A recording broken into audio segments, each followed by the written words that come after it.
This video, I want to go ahead and talk about the upcoming game, the second leg against Newcastle. Barca finished the first leg 1-1, right? So we want to see how Barca perform in this game. And then I also want to go ahead and talk about Laporta, dude. He won the presidency, so he's going to be the president again. I forget for how many years. I think it's like I think six it's years, right? five. I think it's five. Okay. So 5 years. So he's going to be the president again, which I do think it's good for Barca. I think, like I mentioned to you, right, in prior videos, that I do think Laporta has unfinished business at Barca, which I would like for him to finish up.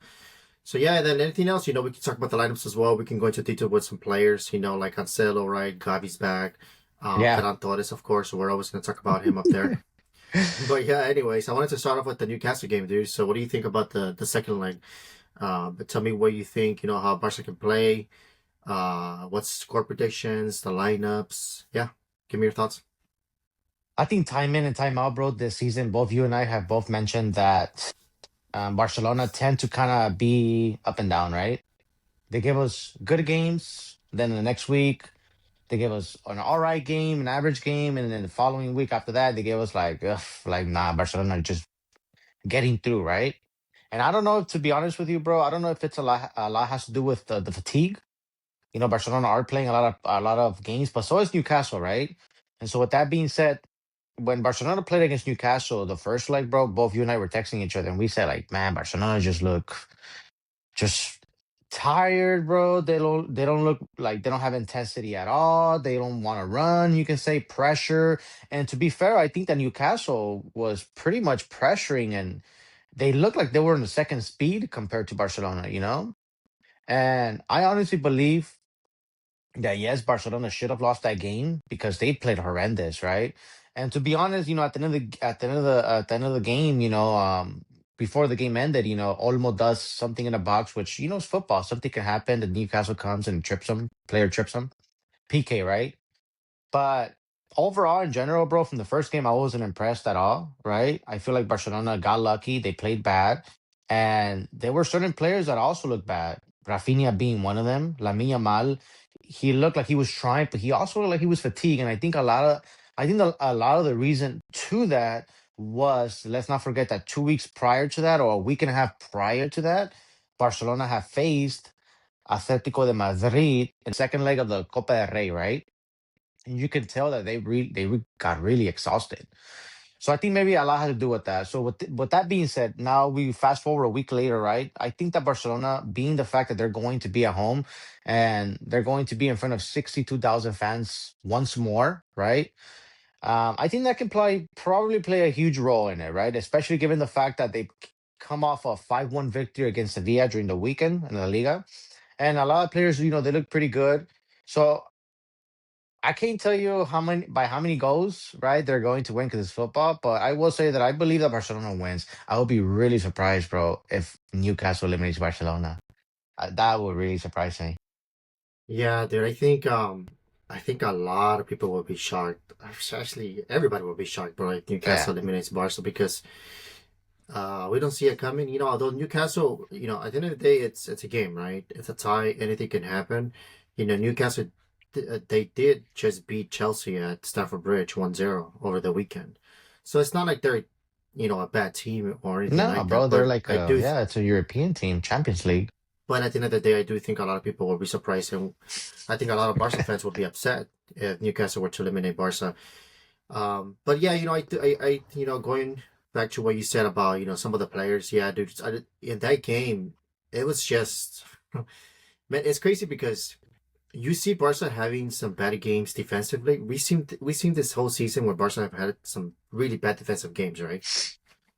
But then they tend to kind of compensate that by not being so bad up front, attacking wise in the final third. But that game, bro, they were bad on both sides. They were bad at defensively and they were bad attacking. So, like you said, Rafinha was off, right? Lamine Yamal was also off. He wasn't doing his best. The midfield wasn't really, controlling the tempo of the game. Pedri was I think Pedri had just come back from, like you said, right, playing the full 90 minutes against Atletico Madrid a week before that, which a lot of people say that he shouldn't have played those full 90 minutes against Atletico Madrid. So Pedri looked kind of tired. By the 60th minute or 70th minute, he was already kind of tired. And then we have Ferran Torres, right, come in to just slide on the field, which that didn't help, right?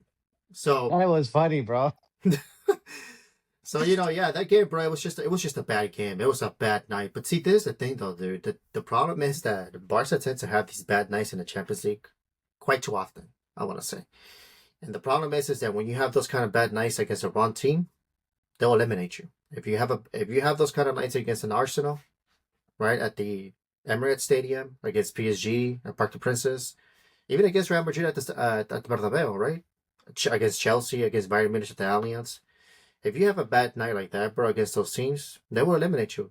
They will put 3 or 4 goals past you, like a City against Real Madrid, right? Let's not go too far. So yeah, I think I hope that in this game, I think Barca being at home, right? Like you said, Barca have the over 60,000 people on the stands that are cheering them on. Um, and, Flick was able to rest some players over the weekend against Sevilla, which hopefully that kind of re-energizes some of those players. I think Barca can get the win. I would be really surprised if Barca cannot get the win. So I also don't want to say that Barca are gonna obliterate Newcastle. I don't think that's gonna be the case. Yeah. But I do think Barca should be able to put at least 3 goals past Newcastle, right? Newcastle will probably have their chances too. They could score 1 or 2 goals, but I think Barca can score 3 goals. 3 goals. So Three maybe goals.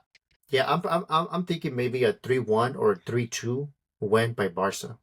That's what I'm thinking. But like I said, anything outside of that, where Newcastle scores more than 2 goals, Barca is struggling. I don't know. That's a good going forward in a Champions League, if you ask me. But yeah, anyways, Well, I let don't me know if ask you you a want to question go. real quick. Yeah, I want to ask you a quick question. Um, who do you start as your number nine? This is just a serious question. Both you and I don't like Ferran Torres, right? But I'm asking you, given the fact that Flick went with Lewandowski in the first leg, and he also started Lewandowski against Sevilla. But who do you start with? Yeah, I started Lewandowski, bro. I still I stick with agree. Lewandowski. I think Ferran Torres, honestly, at this point, bro, what is he still doing there? That's the kind of question that I have. What is he still doing there? I don't want to see. I honestly don't want to see Ferran Torres sliding on the field, or Yeah. killing Lamine Yamal's plays. So I go with Lewandowski, but I have a feeling he's gonna start Ferran Torres. The reason why is because he played Lewandowski the full 90 minutes against Sevilla over the weekend. So You I know what? think You know what, dude? I don't know. I think he might start Lewandowski because hopefully, yeah, I'm assuming and I'm thinking, right? And I'm hoping, like you said, that the reason why he has been playing Lewandowski against Newcastle and against Sevilla is to kind of build them up for that rhythm, right? Because yeah, it let's not could forget be. that when Lewandowski played the first leg in the Champions League, Lewandowski was coming off what, like 10 minutes, 15, 20 minutes into the pitch of playing. So you can't Yeah, really expect for a 38-year-old player to come into a Champions League quarterfinal, round of 16, whatever leg it is, and then perform at the highest level, right? Score you two, 3 goals, even a goal, that's because true. the rhythm isn't there, right? You know how hard it is to play football, bro. Even amateur football, how we play a week and 2 weeks after, we feel sluggish. Now imagine professional elite level football. Takes a Yeah, very yeah, toll on you, definitely. a big toll on you. So I think that I'm gonna go and I think that I'm gonna go out and say that I believe he's gonna play with Lewandowski, and I hope he does because I feel that although Lewandowski may not run and pressure as much as maybe Ferran Torres sometimes does, I think that the danger that he creates in the box is nowhere near that of what Ferran Torres can do. Even Well, just let's having not go. the presence of Lewandowski says a lot. Yeah, dude, and let's not go too far. I think it was the Cancelo goal over the weekend against Sevilla, dude. Lewandowski was the one he's able to shield the ball very well. Something that Ferran Torres can only dream of doing, right? He was able to go ahead and shield the ball from the defender very well. And the ball went under his feet and the defender's feet, and it got to Cancelo. So that's what I'm saying. In order for you to go ahead and be able to do that, you need to have a really high IQ on the field, football IQ, which Ferran Torres doesn't have. Because he would Yeah. have just tried to stop it, he would have got bodied out, and he would have lost the ball right there. Very Or he simple, would have just you passed know? it. Or just pass it back. He would have just tried to pass it back, make it safe. Quick. But Yeah. Lewandowski is able to go above that. He's able to see Cancelo run. He's able to go ahead and make that decision very quick and let it go, because most likely he's going to go to Cancelo. That requires a lot of football IQ, and which I Ferran Torres agree with doesn't you. have. So I do think, hopefully, he starts Lewandowski. I would love him to start Lewandowski.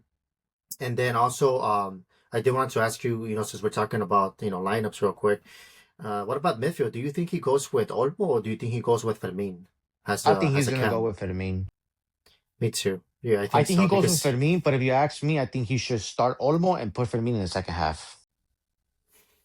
that wouldn't be a bad choice either. But I have a feeling he's gonna go with Fermin because he rested Fermin over the weekend. That's the reason why I think he might go with him. But Olmo didn't have such a bad game against Sevilla though. But it's still, he's still not 100% convincing to the point where you're gonna say he's an undisputable starter or a guaranteed starter. He's not there, in my opinion. To be honest with you, bro, I don't know how you feel about this, but I actually believe that Fermin sometimes comes better off as a sub rather than Olmo. I feel like sometimes Olmo True. performs better as a starter and Fermin performs better as a sub than vice versa.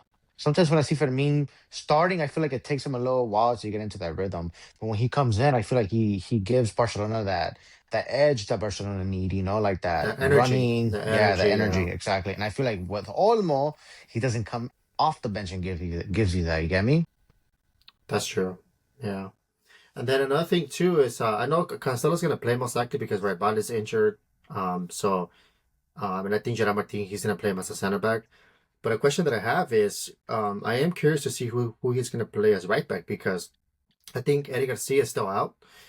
Um, and over the weekend he started Xavi Espart, right, the Hmm. youngster, which he didn't do so bad. But this is a Champions League, right? So Yeah. I am curious to see who he's gonna start as right back. I don't know if he's gonna go with Araujo if Eddie Garcia is still not back. He's not available.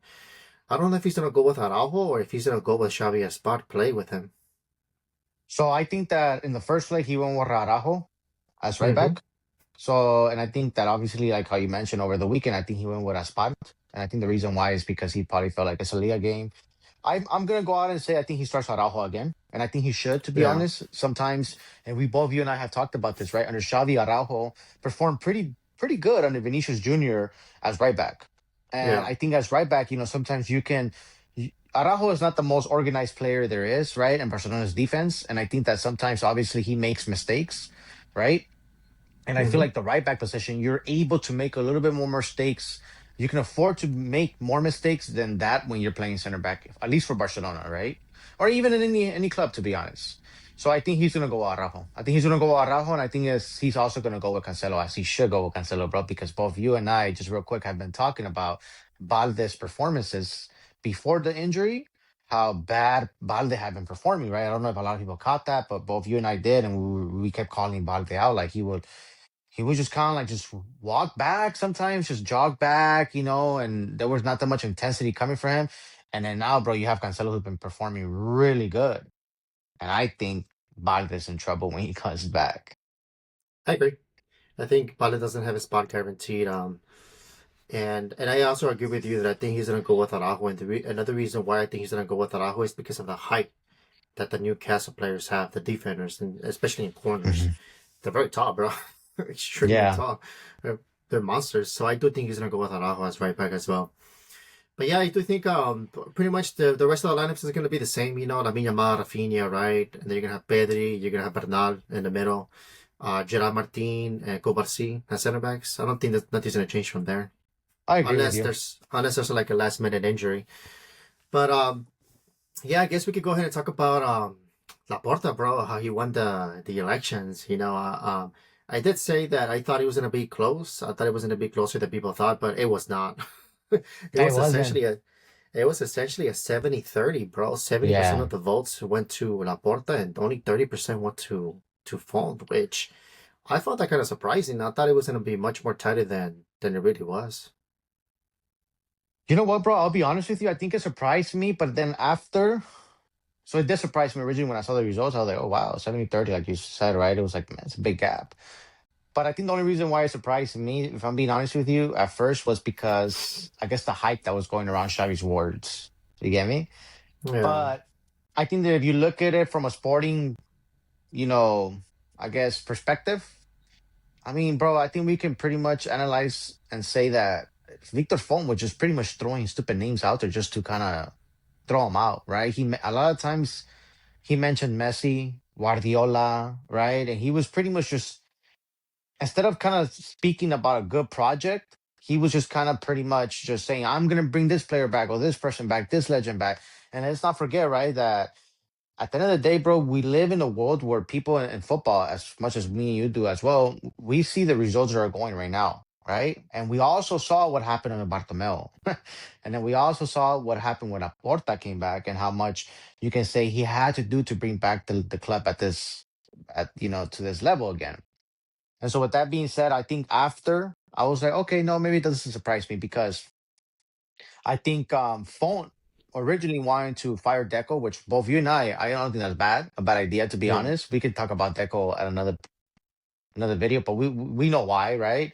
And I think where he lost it was because he kind of insinuated of maybe not wanting to keep with Fleek, going with Fleek. And honestly, bro, you can't really touch Fleek right now, right? I think both you and I can say that there's no one right now who can replace Fleek, and technically speaking, Fleek is not doing a bad job. So I think at the end, was I surprised originally? Yes, but after, I feel like okay, no, it makes sense because honestly, bro, like you mentioned, I agree. I feel like there's a lot of things that Barcelona need to do under Laporta, and I feel that Laporta it is the right man and candidate to go ahead and lead Barcelona for the next 5 years. And I want to see what happens in this new transition, the new transfer window, maybe 1 or 2 years from now, what the players look like on the Laporta and the project. And Yeah, dude. sorry to cut you off real quick. And just for me to finish off, I also want to mention that because of Laporta winning the presidency again, it was already agreed, but they made it official where Flick pretty much announced that he's renewing his contract to 2028. And I think a lot of that has to do with the fact of Laporta winning the presidency. Yeah, and like you said, bro, right now nobody's touching Fleek. That's just the truth. Mhm. The truth of the matter is nobody is gonna go ahead and touch Fleek, and then if Fleek had already come out and said that he felt comfortable with Deco, even though we can dispute that, right? Because there's a lot of things that Deco has done that, in my opinion, I mean, are kind of ridiculous. Especially like 2 attempts of trying to sign Nico Williams, which failed. Also, getting rid Victor of Roque. Ansu Fati too. The way they got rid of Ansu Fati was under him. Victor Roque. Xavi. So yeah, but if Flick comes out and says that he feels comfortable with Deco, what can you do about it, right? I mean, you're not gonna go ahead and say let's get rid of Flick. No, you can't. No, you It's can't say that. just it's, No. it's, it's just it's not gonna happen. So I do think that kind of didn't help out. I also don't think it helped out that the sporting side of Barca right now is not doing too bad. They're in the Champions League, right? They're first place in the Liga. Yes, they got eliminated in the Copa del Rey, but they put up a good fight. So they showed good signs, right? So there's still good things happening around the sporting side, of Barca, right? So of course that also made it hard for Victor Font to put up a case.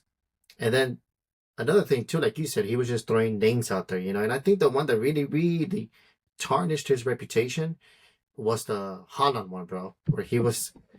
I don't know exactly what he was trying to say. He kept saying that, oh, we're gonna get Haaland, but then the agent of Haaland Adrian, comes out yeah. and she comes out and she says nobody from Barca has contacted Haaland, and Haaland just renewed his contract. He's happy here, right? And then during the debate, he goes on and he says that, oh, what we're doing is we're having an agreement with Manchester City that if in the future Haaland decides to leave, we have priority. That sounds but trouble that's to me like, already, bro. but that already sounds like you're backtracking. That kind of already sounds like, you wanted to throw the name Haaland around to try to boost up your chances, and it just backfired on you. So I think that one really, really tarnished his reputation, in my opinion, bro.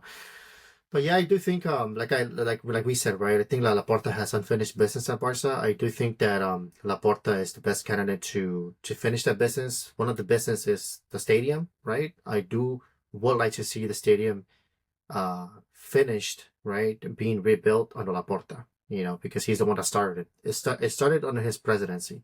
So I would like for it to finish under his presidency. And then, with Fleek, right? Fleek is not going to stay here for 5 years, bro. I mean, I don't care what anybody says. No coach is going to last at Barca for 6 years because that would be what 5 years plus the 2 seasons. That's 7 years. No, he's not staying for 7 years. So who's going to come back to Fleek? I do think Laporta, in my opinion, bro, he has. Besides the Coleman one, Xavi was a good eye as a coach. I do think that he did good by getting Xavi because I think the rebuilding of Barca's sporting side, playing with the Catalanos, right, rebuilding Barca's, identity, way of playing. In my Yeah. opinion, it happened under Xavi. So I think Laporta did good there. It's just that it didn't work out with Xavi because there was no end result, right? It was There was starting not. point. It was a good starting point, but unfortunately, it didn't finish as maybe he wanted it to finish. And then he got Fleek, which is another good eye for a coach. So I'm curious to see who's gonna come at Barca under his presidency after Fleek. So um, yeah, I look forward to that. So yeah, I do think that at the end of the day, I think the right candidate won, and yeah, dude, I'm looking forward to seeing this next 5 years from Laporta. I think Barca can really really get up there again, bro, and being how they used to be before La Bartomeu. And let's be honest, bro. You know what? I think that the best years from the Barcelona, if we're being honest, was under Laporta, and this is history wise, right? You had the Ronaldinho era, you had the Messi era, right? You had the Guardiola era, you had the Xavi, Iniesta, Busquets era. You had good eras under Laporta, right? And then Bartomeu comes in, yes, but Bartomeu and Sandro Rosell pretty much they got you could say a gold mine that Laporta had built, and then they Hmm. just let that go, right? Because we saw that. Yeah, So with that being said, I think history, and I think Laporta's history speaks for itself, and I think that you can see that Laporta knows how to build a good Barcelona project. Not only does he know how to build one, in my opinion, from the ground, but he can actually maintain it, water it, and he can actually make it flourish. You get me? So I think that yeah. Barcelona, like how you mentioned, right, under Koeman, Xavi, there were steppies, like it was like a step, right? Coman comes in, ex Barcelona legend, coach, a player, ex player who won Barcelona's first Champions League. He has a big identity, big name for himself. Comes in, starts promoting young players, not as much, but they're kind of going in decline already because of the financial crisis that he came into. Right, lets him go, unfortunately, because Barcelona weren't there under Coman how they should have been. Then you have Xavi come in. They take another step under Xavi, like how you said, right? Xavi has the Barcelona fans believing in. He's competing against Real Madrid. He puts them back in the Champions League. He plays pretty good against PSG, you can say, but then Araujo unfortunately, messes it up. But then, The he four wins. zero, the four He, the 4-0 on the Xavi against Real yeah, Madrid. he So wins the league La title for Liga, Barcelona. yeah. Yeah, he won the Copa del Rey, right? The Supercopa that they beat Barcelona, they beat Real Madrid for. Hmm. This it's all attributes to that of Xavi's project, right? And then now you have Fleek who now comes in and it's like, okay, now we're gonna take this to a next level, how you mentioned, right? Where it's like, okay, Coman and Xavi started something. Let me go ahead and add my tools to it, and we can see it. We can see some of the The players building performing blocks. well. Yeah, you can see some of the Yeah. players performing well. Now we're talking about like, look, for example, when was the last time Barcelona made it to a semifinal of the Champions League? I remember that both you and I mentioned last year, right? That we said, hey, you know what? What Flick needs to do is pass the quarterfinals, right? He needs Yeah. to pass it because Xavi had gotten into the round of 16s, right? So we said, I think, and we believe that he should at least, and bro, he went to the semifinals. And the way they lost, yes, it's questionable, but you know what? Barcelona played a hell of a game, my opinion. Hmm. So with that Yeah. being said, it's like how you mentioned, right now, 5 years from now, we can go ahead and sit back and say, hey, you know what? De La Porta do really good. Did he exceed as a Barcelona president? Did he do good? Time will tell. But I think that he's the best president or best candidate to lead Barcelona for the future. And I don't think that Font was gonna do any better than that of Bartomeu and Sandro Rosell, to be honest, bro. Yeah. I agree with you. I agree with you. And like you said, right? We can see the building blocks, and then now with Flick taking Barca to the next level, right? Whoever comes after Flick, I would actually like that coach to be appointed and hired under Laporta, because I think Laporta, he has already a track history of hiring good coaches from his first spell, right? Rijkaard, right? Hmm. He hired Rijkaard. Pep Guardiola. Who put faith in Pep Guardiola, bro? It was Yeah. him. And it was under Okay, all the pressure of Mourinho's names, you remember? it was under the pressure that Mourinho. Everybody wanted Mourinho at Barca. Pep's and Laporta said no. I want Pep Guardiola because of the playing style. So he put faith in him and believed in him, right? And then, we come back to his second stint, right? The Coleman one, we can see why he did it. Didn't work out. But it was already starting to show some signs that, he wanted a coach that can work with a youth academy. Coleman was trying to do that. Xavi came in, same thing. He built on the work, like you said, on what Coleman did. And now Fleek, bro. So he has a track history of hiring coaches. He has an eye for hiring coaches that are going to be suited for Barca. So the next coach after Flick, because I don't think Flick is gonna last 5 years, 5 more years at Barca, bro. To be honest, I think the next coach that comes in after Flick, I would like that coach to be appointed under Laporta. Do you have three candidates that you see yourself being Oh able to hell come yeah, back to Barcelona? Like, just if I ask you for three candidates, I think both you and I yeah, can agree on some. Give me three real quick. yeah. The first one I will give you, it would be. It depends, right? So if Arteta wins something major at Arsenal, it could be Arteta. So if Arteta wins the Champions League or if he wins the Premier League, I can definitely see Arteta leaving to Barca to coach Barca. And the second one is Fabregas. Fabregas is doing a really good job on the Como. On the Como, right? That's what it's called, the Yeah, team? como. Como, right? So I can really see Fabregas doing really good at Barca. And then the third one, I mean I really can't think of a third one on the top of my head to be honest, but I mean if Klopp is available, I would love to have Klopp. If he's available, right? Yeah. Um, Um, you but know I don't know what, if you can dude? think of you can think of a third one. Yeah, I'll give Luis Enrique a second term. A second term for Luis Enrique. Yeah, I'll It give him wouldn't a be second bad to term be honest. Yeah, it because I wouldn't be think bad to be that honest. yeah, I'll give Luis Enrique a second term, bro, and I think that But what and about I Guardiola actually second term? yeah, Right? I mean I would love Guardiola second term, bro. Why I not, would dude? love a Because Guardiola second term.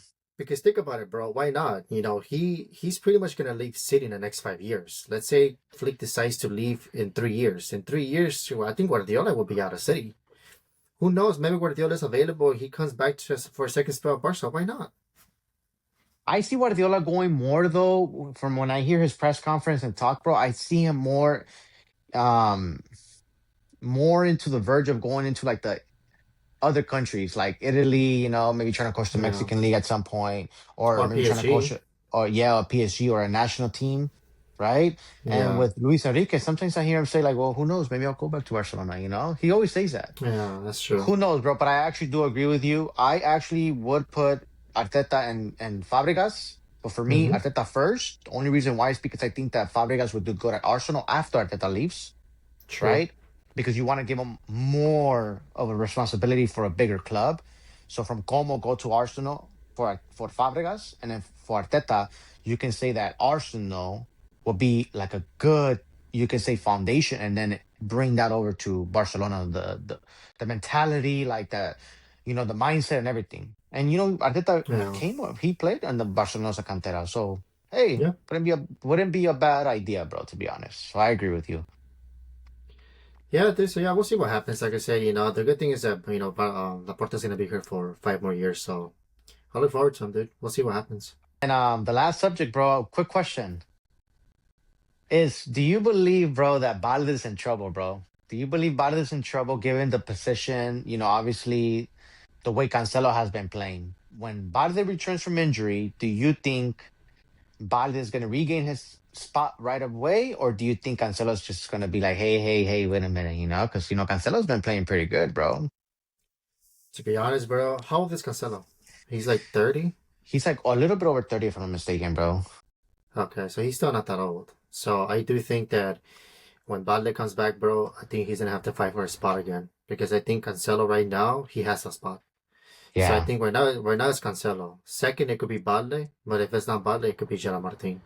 So I do think Balde has a lot of competition now, and it's good, bro. Because honestly, Balde, you can tell that he was trying to get comfortable being a starter at Barca over Yeah. there on that side. So it's a good thing. I agree with you. And let's not forget that, how we mentioned a little bit earlier that Balde was getting comfortable, how you mentioned, because you can see the way he was playing in the pitch, Mm-hmm. right? Sometimes he would lose the ball possession, wouldn't come back, wouldn't track back. His defending wasn't there, to be honest, bro. And Mm-hmm. so I think that Balde is going to have to fight for his spot. And there have been rumors circulating around that Barcelona have been trying to, or they don't see him as untouchable. So they can probably listen to offers at 50 million. I don't agree with that, to be honest, bro. Me either. Yeah, me I don't either. agree with that because I think that a lot of people tend to forget that Nuno Mendes, when he was at PSG in the beginnings of his, career at PSG, he was like a Balde 2.0. But then look at Yeah, Nuno Mendes now. Arguably, in my opinion, I think he's the best left back in the world right now. So I think yeah. that the same thing could be said for Balde. And Balde's young too, bro. He's still what, Yeah. 21, 22. So he's still Yeah. young. That's ridiculous. He came from a youth academy for free. Why are you gonna go with and get rid of him because he's having one bad season? This is probably his Mm-mm. his first bad season. Last season he was good. So Yeah. that's what I'm saying. Nah, bro, you give him time, but that doesn't mean that he's an undisputed starter. That doesn't mean that either. You But give yeah. him time and you give him competition, bro. Yeah, competition, bro. I think competition is what some players need. They cannot feel comfortable. They cannot get comfortable because, what happened to Balde can happen to all the players, and you see that happening once they start getting comfortable. Yeah. So I guess we'll see what happens with Balde. We'll see. Yeah.